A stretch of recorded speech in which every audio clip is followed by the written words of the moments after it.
वर्षाचे महिने किती असतात? 12.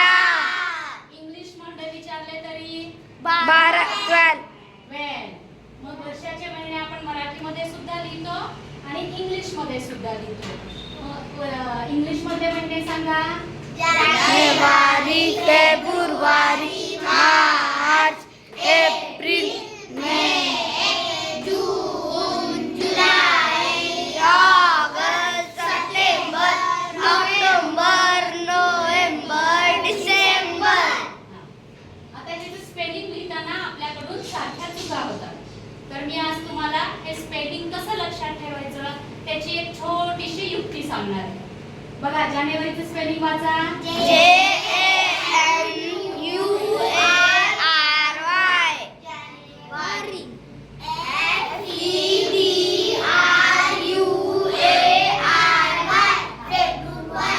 आता थांबा. आता बघा, जानेवारी आणि फेब्रुवारी मध्ये काही अक्षरांच्या खाली मी अधोरेखित केलेलं आहे, म्हणजे अंडरलाईन केलंय. ते अक्षर कुठले आहेत?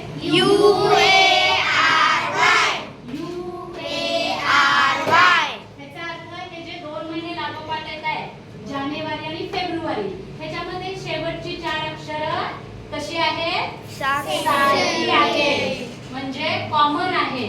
मग तुम्हाला UARY हे एकदाच लक्षात ठेवायचं आहे. मग जानेवारीसाठी तुम्ही UARY च्या आधी काय लिहिणार? आणि फेब्रुवारीसाठी UARY च्या आधी काय लिहिणार? म्हणजे हे 2 स्पेलिंग तुमचे तयार झाले. आता त्याच्यानंतर बघा, मार्च, एप्रिल आणि मे हे 3 स्पेलिंग वेगळे आहेत. त्याच्यात काहीच कॉमन नाही, पण हे 4 किंवा 5 अक्षरी स्पेलिंग आहे आणि तुमच्या ते लगेच लक्षात येतात. मार्चचं स्पेलिंग वाचा.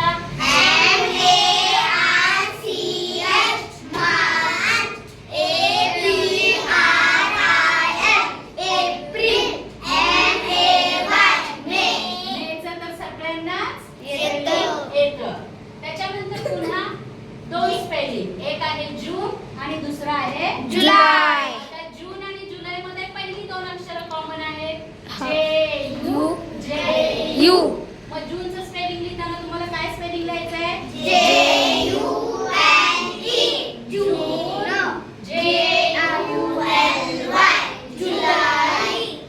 आता त्याच्यानंतर महिना कुठला येतो? मग ऑगस्ट हा कुठल्याच गटामध्ये बसत नाहीये, म्हणून त्याला मी सेपरेट लिहिलं. मग त्याचं स्पेलिंग मात्र तुम्हाला थोडंसं पाठ करावं लागेल. काय स्पेलिंग आहे?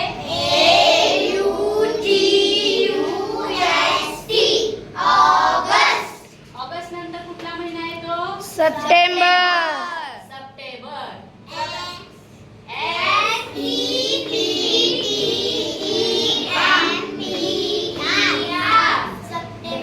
सप्टेंबर.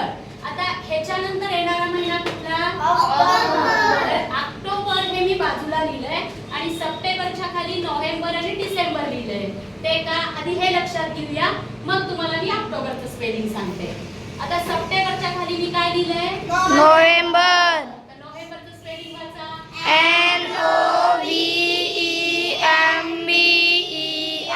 नोव्हेंबर.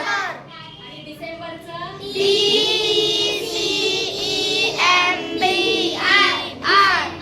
आता ह्या 3 महिन्यामध्ये बघा, तुम्हाला EMBER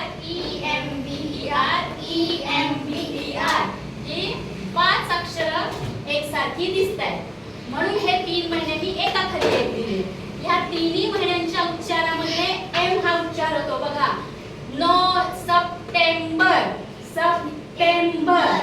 नोव्हेंबर, डिसेंबर, या सगळ्यामध्ये एम चा उच्चार होतो, म्हणून म चा उच्चार होतो, म्हणून इथं आपण एम लिहिलंय. पण ह्याचा उच्चार नीट आहे का? आधी तुम्ही म्हणू नका, माझा उच्चार आहे का आणि मग तुम्ही म्हणा. ऑक्टोबरच्या स्पेलिंग मध्ये फक्त BER ही 3 अक्षर त्यांच्यामधली कॉमन आहेत. ह्याच्यात एम आहे का? नाही. आणि प्रत्येक वेळेस मुलं ऑक्टोबरचं स्पेलिंग लिहिताना OCTOMBER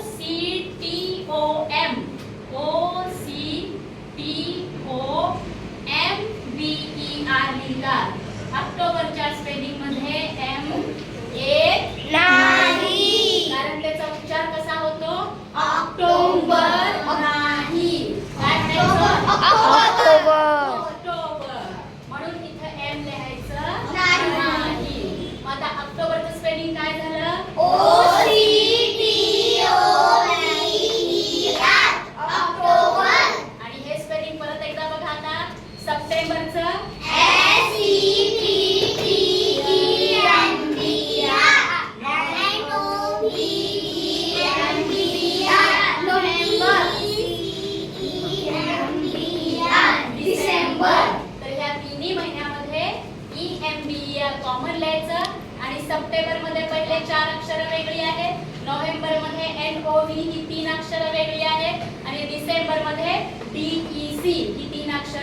वेगळी आहे.